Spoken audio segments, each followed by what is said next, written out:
Channel को subscribe करें और बेल आइकन को प्रेस करें हमारी वीडियो देखने के लिए।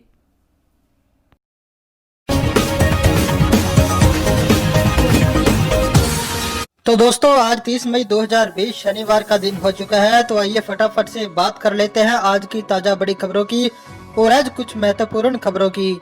दोस्तों आपको बता दें आज की बड़ी खबरों में पूरे देश में टिड्डियों का बड़ा अटैक को लेकर एक बड़ी खबर आई है। आपको बता दें कोरोना वैक्सीन को लेकर बड़ी खबर आई है। जी हाँ, इस दिन आ जाएगी वैक्सीन, देखते रहिए, ये भी हम बताएंगे आपको। इसके अलावा आज की बड़ी खबरों में 31 मई के बाद क्या होगा, लॉकडाउन खुलेगा या नहीं, यह भी हम आपको बताएंगे। इसके अलावा दोस्तों आज की बड़ी खबरों में पेट्रोल डीजल महंगे होने को लेकर एक बड़ी खबर आ रही है। इसके अलावा स्मार्टफोन यूज करने वालों को लेकर एक बड़ी खबर है। इसके अलावा स्कूल कॉलेज दोबारा खोलने पर एक बड़ी खबर आई है। इसके अलावा दोस्तों भी सरकार का ऑफर आया है जिसके तहत आपको 1 लाख रुपए मिल सकते हैं। इसके अलावा कोरोना वायरस से खत्म हो सकता है लिपस्टिक का जादू। दोस्तों आज हम आपको अपनी इस वीडियो में इन्हीं सब महत्वपूर्ण खबरों के बारे में बताने वाले हैं, तो वीडियो का बिना भगाए ध्यान से आखिरी तक देखें ताकि कोई भी जानकारी दोस्तों मिस ना हो। बस वीडियो में आगे जाने से पहले आपसे छोटी सी रिक्वेस्ट है, आप इस वीडियो को लाइक कर दे, शेयर कर दे, क्योंकि आपका लाइक शेयर करना हमारी मेहनत का फल होता है। तो आइए बिना देर किए चलते हैं आज की पहली बड़ी खबर की तरफ। और आज की पहली बड़ी खबर में पेश है चीनी बीमारी का बिल्कुल ताजा अपडेट पूरे देश भर से। देश में कोरोना संक्रमितों की संख्या 1,68,605 हो गई है। शुक्रवार को दिल्ली में एक दिन में सबसे ज्यादा 1106 संक्रमित बढ़े और 82 लोगों ने जान गंवाई। राजधानी में संक्रमितों की संख्या लगातार दूसरे दिन 1000 से ज्यादा बढ़ी है। ऐसे में दिल्ली सरकार ने 5 बड़े होटलों से उनके कैंपस कोरोना हॉस्पिटल के तौर पर इस्तेमाल करने के लिए मांगे हैं। उधर जम्मू कश्मीर प्रशासन ने 15 जून तक सभी स्कूल कॉलेज बंद रखने का फैसला लिया। चलिए बढ़ते हैं अगली बड़ी खबर की तरफ। छत्तीसगढ़ के पहले मुख्यमंत्री रहे अजीत जोगी का 74 साल की उम्र में निधन। देश में टिड्डियों का बड़ा अटैक, ब्रिटेन से आएंगे स्प्रेयर्स।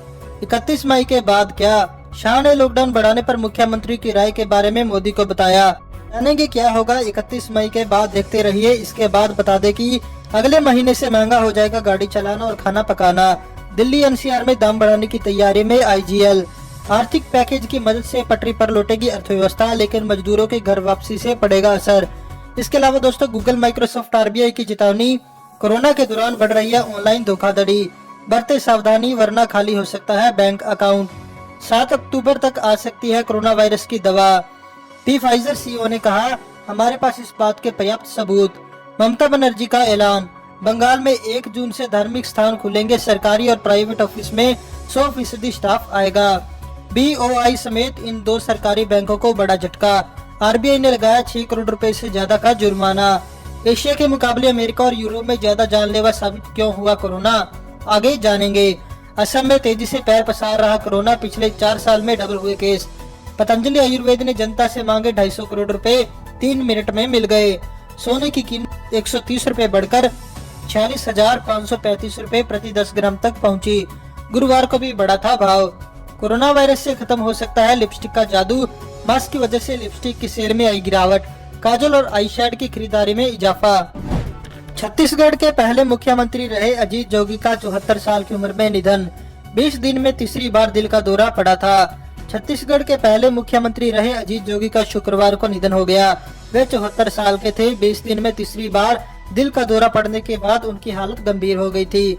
डॉक्टरों ने 45 मिनट तक कोशिशें की, लेकिन उन्हें नहीं बचाया जा सका। जोगी ने दोपहर 3:30 पर आखिरी सांस ली।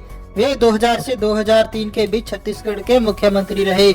बेटे अमित जोगी ने ट्वीट कर पिता अजीत के निधन की जानकारी दी। टिड्डियों का बड़ा अटैक, ब्रिटेन से आएंगे स्प्रेयर्स। कोरोना वायरस के चलते देश की अर्थव्यवस्था पहले ही चौपट हो गई है और अब टिड्डियों के दल ने किसानों के पसीने छुड़ा दिए हैं। भारत पिछले 27 साल से टिड्डियों का सबसे बड़ा हमला झेल रहा है। टिड्डियों ने अब तक राजस्थान, पंजाब, मध्य प्रदेश, गुजरात और महाराष्ट्र में भयंकर बर्बादी की है। आने वाले दिनों में कई और राज्यों में इसका कहर दिख सकता है। टिड्डियों का ये दल पिछले साल पाकिस्तान से राजस्थान पहुंचा था, अब ये देश के कई राज्यों में पहुंच चुका है। केंद्रीय कृषि मंत्री नरेंद्र सिंह तोमर ने बृहस्पतिवार को एक उच्च स्तरीय बैठक में टिड्डी नियंत्रण अभियान को समीक्षा की। उन्होंने कहा कि इस अभियान के लिए 2 हफ्ते में ब्रिटेन से 15 स्प्रेयर्स आ जाएंगे। इसके बाद 45 और स्प्रेयर खरीदे जाएंगे। चलिए बढ़ते हैं अगली बड़ी खबर की तरफ। 31 मई के बाद क्या, शाह ने लॉकडाउन बढ़ाने पर मुख्यमंत्री की राय के बारे में मोदी को बताया। कल नई गाइडलाइन आ सकती है। गृह मंत्री अमित शाह ने शुक्रवार को प्रधानमंत्री मोदी के साथ लॉकडाउन पर चर्चा की।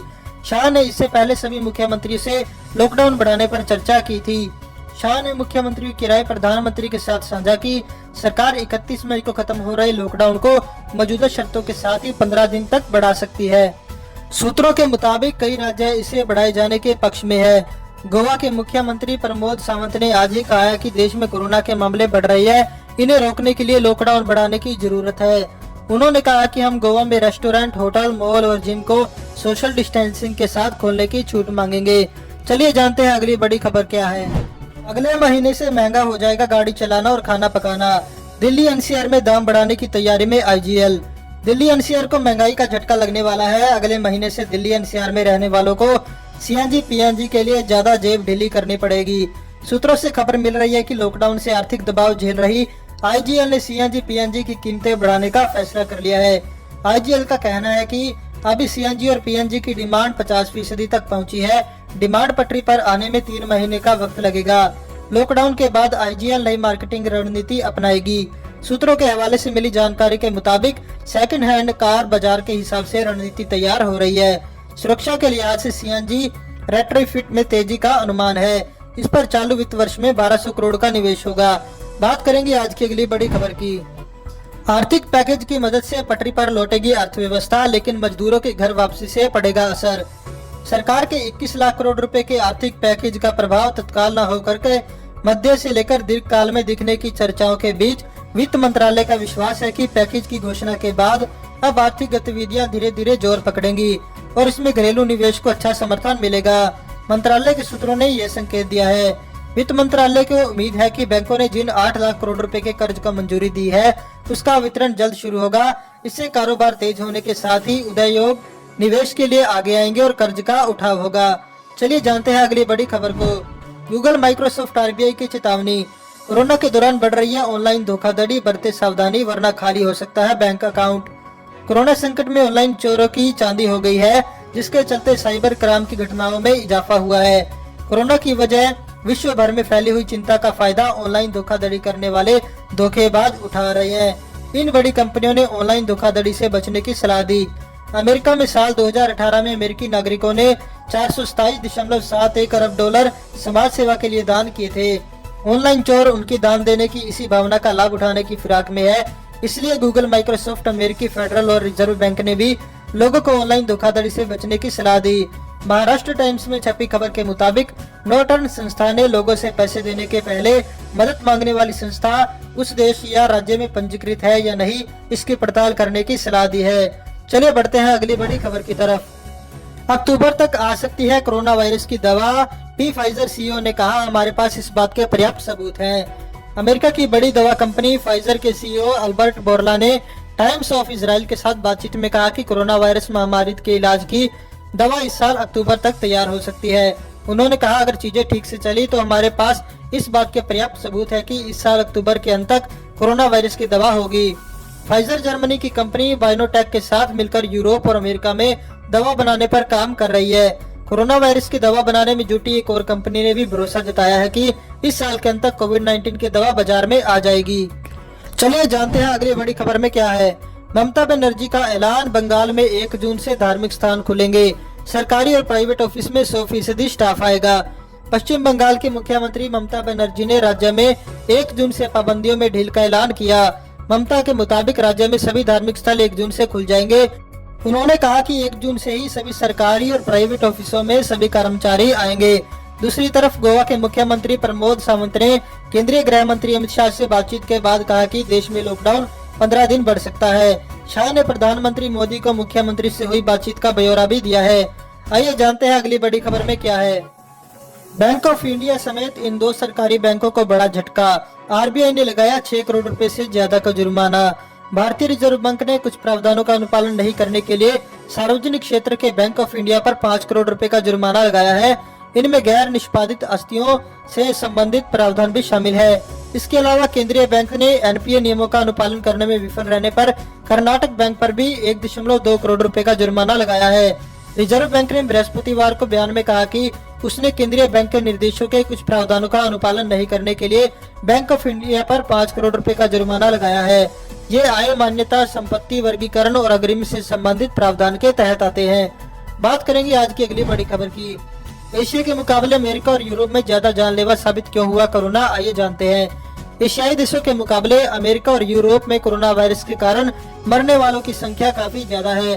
वैज्ञानिक और शोधकर्ता इस बड़े फर्क के लिए कई चीजों को जिम्मेदार मान रही हैं। कोरोना वायरस की वजह से एशियाई देशों के मुकाबले उत्तरी अमेरिका और पश्चिमी यूरोप में ज्यादा मौतों की वजह अब तक रहस्य ही बनी हुई है। दुनिया भर में संक्रमितों की संख्या की अलग रणनीति, गणना के अलग तरीके और बताए जा रहे पुष्ट मामलों की संख्या पर उठे सवालों के बीच दुनिया भर में मृत्यु दर में बड़े अंतर ने वैज्ञानिकों व शोधकर्ताओं को सोचने पर मजबूर कर दिया है। वैज्ञानिकों का मानना है कि एशिया में ज्यादातर देशों ने खतरे को भांपते हुए समय रहते सोशल डिस्टेंसिंग और लॉकडाउन जैसे नियमों को बड़े पैमाने पर लागू किया। इससे एशिया में मृत्यु दर कम रही। हालांकि वैज्ञानिक और शोधकर्ता इसके अलावा लोगों के जेनेटिक्स, इम्यून सिस्टम, अलग वायरस स्ट्रेस में अंतर जैसे दूसरे पहलुओं पर भी काम कर रहे हैं। चलिए जानते हैं अगली बड़ी खबर क्या है। असम में तेजी से पैर पसार रहा कोरोना, पिछले 4 दिन में डबल हुए केस। असम में पिछले 4 दिनों के अंदर कोरोना के 488 नए मामले सामने आए हैं। अब राज्य में कुल कोरोना मरीजों का आंकड़ा 2 गुना यानी 880 हो गया है। गुरुवार को राज्य में 97 नए मामलों की पुष्टि हुई। पिछले 4 दिनों के अंदर कोरोना के बढ़ते मामलों से असम सरकार चिंता में है। असम में कोरोना का पहला 31 मई को सिलचर मेडिकल कॉलेज हॉस्पिटल में मिला था। चलिए बढ़ते हैं अगली बड़ी खबर की तरफ। सोने की कीमतें 130 रुपए बढ़कर 46,535 रुपए प्रति 10 ग्राम तक पहुंची। गुरुवार को भी बढ़ा था भाव।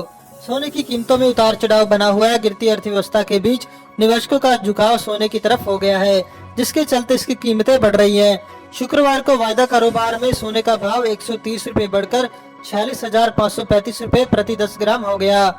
मल्टी कमोडिटी एक्सचेंज में जून माह में डिलीवरी वाले सोने की कीमत 130 रुपए या 0.28% की तेजी के साथ 46,535 रुपए प्रति 10 ग्राम हो गई, जिसमें 2,650 लोट के लिए कारोबार हुआ। चलिए जानते हैं अगली बड़ी खबर में क्या है। कोरोना वायरस से खत्म हो सकता है लिपस्टिक का जादू। मास्क की वजह से लिपस्टिक की सेल में आई गिरावट, काजल और आई शेड की खरीदारी में इजाफा। लिपस्टिक हर लड़की के मेकअप किट का जरूरी हिस्सा होता है। इसके बिना मेकअप पूरा नहीं होता। हालांकि कोविड-19 के चलते मेकअप का ट्रेंड बदल रहा है। दरअसल कोरोना वायरस के संक्रमण से बचने के लिए पूरी दुनिया फेस मास्क का सहारा ले रही है। देश दुनिया के सरकारों ने कोरोना से बचाव के लिए फेस मास्क लगाना अनिवार्य कर दिया है। ऐसे में लिपस्टिक की खरीदारी में भारी कमी देखी जा रही है। दोस्तों, इस वीडियो को लेकर आपका क्या कहना है, हमें कमेंट करके जरूर बताएं।